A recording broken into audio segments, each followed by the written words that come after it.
నేడు 20/8/2025 బుధవారం పునర్వసు నక్షత్రం. చాలా సుదినమైన రోజు, ఆ విఘ్నేశునికి ప్రీతికరమైన రోజు. నెక్స్ట్ బుధవారం 27/8/2025 వినాయక చతుర్థి.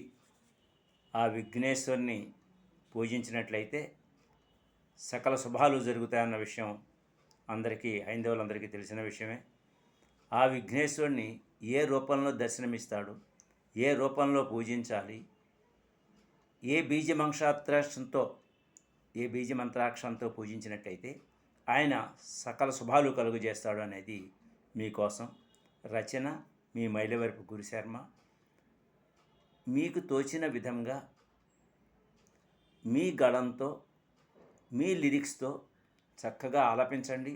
విఘ్నేశ్వరుని ఆశీస్సులు పొందండి. సకల శుభాలు కలుగుతాయి.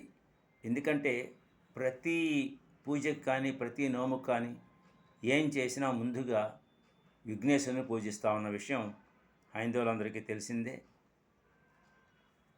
ఎలా ప్రార్థించాలి విఘ్నేశ్వరుని, ప్రతిదినము ఎలా ప్రార్థించాలి, వినాయక చవితి నాడు ఎలా ప్రార్థించాలి వినండి, ఆచరించండి. గం గం గణనాథ